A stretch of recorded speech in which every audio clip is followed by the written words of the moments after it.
प्रकाश आंबेडकर यांनी चर्चा केली असं दिसतंय. आमच्याकडे अजून त्याचा तपशील नाही. तपशील आल्यानंतर त्याच्यावर आम्ही आमची प्रतिक्रिया देऊ. त्यांना असं म्हटलं की रिश्ता नाही, रिश्ता नया रस्ता नया अशा पद्धतीची आज घोषणा त्या दोघांना केली.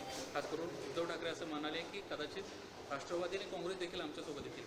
तरी महाविकास आघाडीतून बाजूला जाऊन एक प्रयोग म्हणायचा की भविष्यामध्ये हे सर्वजण एकत्र येताना पाहायला मिळतील. शरद पवारांवरती आमचा विश्वास आहे आणि ते आम्हाला स्वीकारतील असं देखील त्यांनी म्हटलं. आता त्यांनी उद्धव ठाकरे यांनी प्रकाश आंबेडकरांशी काय चर्चा केली आहे याचा तपशील आमच्याकडे नाही आहे. काय चर्चा केली आहे त्यांनी जर आम्हाला सांगितलं तर मग त्याच्यावर आम्हाला प्रतिक्रिया देणे योग्य होईल. नक्की तपशील काय हे माहीत नाही. काही दिवसांपूर्वी राष्ट्रवादीचे अध्यक्ष देखील म्हटले की एक मोठा गट RPIचा आमच्याकडे येण्याच्या तयारीमध्ये आहे. या संदर्भात शरद पवार साहेब म्हटले होते कोल्हापूरमध्ये पत्रकार परिषदेत. तर खरंच असं आहे का किंवा काही अशा पद्धतीच्या चर्चा सुरू आहेत का? भविष्यामध्ये काही बैठका होण्याची शक्यता चर्चा आता जर तरच्या याच्यात जाणं आवश्यक आज आहे असं मला वाटत नाही. त्या दोघांची मिटिंग झाली आहे हे मला पत्रकार परिषद त्यांनी घेतली. ती त्यांनी काय सांगितलं हे आपल्या सगळ्यांच्या समोर आहे. त्याचं तपशील अजून आम्हाला मिळालेलं नाही. तपशिलात काय चर्चा झाली हे कळल्यानंतर त्याच्यावर आम्ही बोलू. महाविकास आघाडीचा खरं तर हा एक मोठा घटक आहे शिवसेना.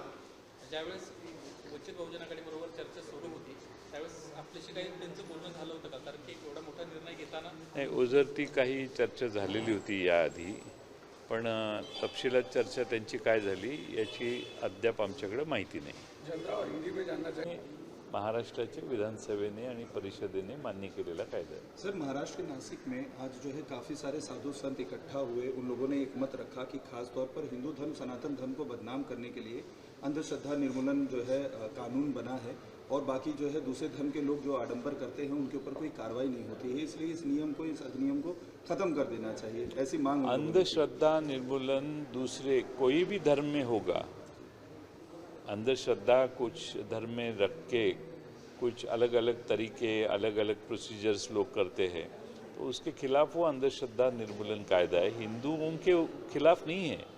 वो मुस्लिम हो, क्रिश्चियन हो, कोई भी समाज हो, धर्म हो, उसमें अगर अंधश्रद्धा होती है तो उनके खिलाफ ये एक्ट है.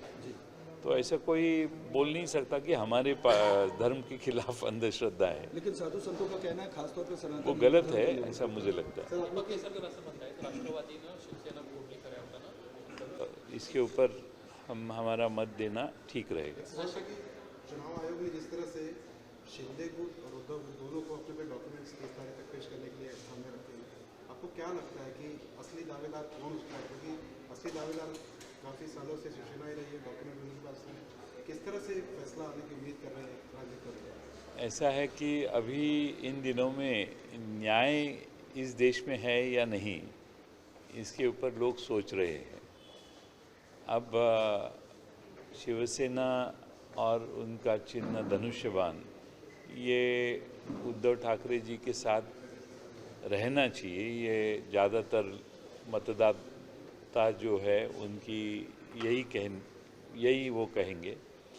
लेकिन उसके बावजूद भी अगर अलग न्याय हुआ तो कह नहीं सकते क्या करेंगे. अभी निवडणूक आयोग कैसे निर्णय देंगे इसका निर्णय फैक्ट्स पे होता है. तो मुझे लगता है ये पार्टी और वो चिन्ह उद्धव ठाकरे जी के पास ही रहेगा. अंधश्रद्धा निर्मूलन कायदा जो आहे तो आता रद्द केला गेला पाहिजे कारण केवळ हिंदूंवर या कायद्याच्या माध्यमातून कारवाया होताना पाहायला मिळतात. अंधश्रद्धा निर्मूलन कायदा हा अतिशय अभ्यासपूर्वक बराच विचार करून सभागृहाने चर्चा करून पारित केलेला कायदा आहे आणि त्यावेळी सगळ्यांचाच विचार करण्यात आलेला होता. आणि त्यामुळं अंधश्रद्धेमुळं काही लोकांची दुकानं बंद होत असतील तर मला वाटत नाही की आपण अंधश्रद्धा निर्मूलन कायदाच रद्द करावा.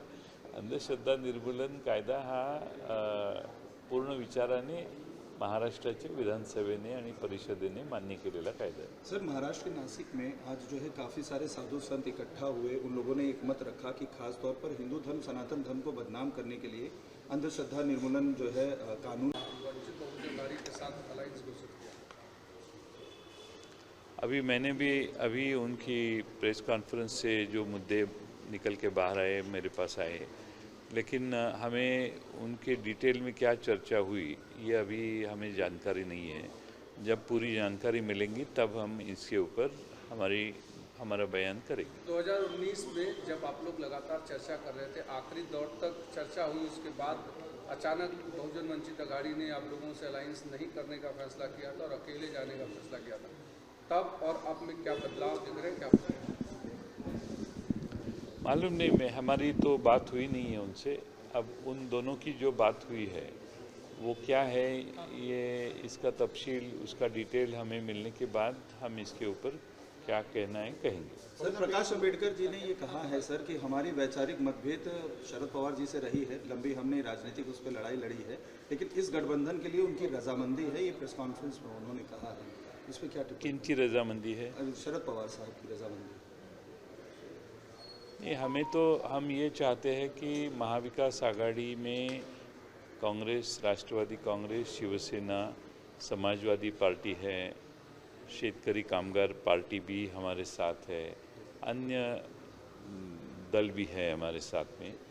उसके साथ साथ अगर कुछ और लोग आना चाहते हैं तो उनका स्वागत ही हम करेंगे। सर, अब लेकिन पिछला जो चुनाव का अनुभव है, विधानसभा का, लोकसभा का, जिला परिषद के नगर पंचायत में वोटिंग बैंक की अगर बात करें, आप अनुभव लेता है, क्या प्रकाश अम्बेडकर का आना आघाड़ी के लिए एक वरदान साबित हो सकता है वोटिंग बैंक के? हाँ, कोई भी पार्टी एडिशन जब होती है, एडिशन पार्टी गठबंधन में और नया पार्टी आती है तो उसका लाभ तो होता ही है। आप वेलकम कर रहे हैं प्रकाश अम्बेडकर? नहीं, उनकी तब की भविष्यात राष्ट्रवादी फुटली तर तुम्हाला आश्चर्य वाटायला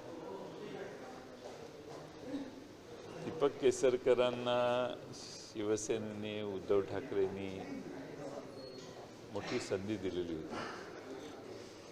आता राष्ट्रवादीने शिवसेना फोडली का दीपक केसरकर आणि त्यांच्या कंपनी शिवसेना सोडली, हा सगळ्यात महत्त्वाचा भाग आहे। चोराच्या उलट्या बोंबा अशा ज्या म्हणी आहेत ना, त्या म्हणींचा अभ्यास दीपक केसरकरांनी करायला पाहिजे। सर, प्रदेश अध्यक्ष के नाते जिस तरह से उद्धव प्रकाश अम्बेडकर के साथ आए हैं, क्या आप लोग की भी बैठक आने वाले दिनों में संभव है? अभी तो कोई तय नहीं हुई है, शायद हो सकती है। सर, नारायण राणे का ये कहना है कि ये जो भीम शक्ति और शिव शक्ति की बात कही जा रही है, दोनों नेताओं के धरातल पे कहीं कोई प्रेजेंस दिख नहीं रही है। जिस शिवसेना के बारे में शिव शक्ति की बात की जा रही है, उनके 56 विधायकों में से तो सभी निकल गए हैं, 12 भी अब उनके पास नहीं बचे। धरातल पे है कौन इनके लिए काम करने के लिए? इस तरीके की तल्ख टिप्पणी की है, क्या कहेंगे सर? नहीं, जब राजनीतिक पार्टी का विचार करते हैं तब वो विचारधारा का विचार भी होता है। आपके पास कितने एमएलए हैं और कितने नहीं, ये उसमें मायने नहीं रखती शुरू में। वो तो चुनाव में एमएलए चुन के आ सकते हैं ना।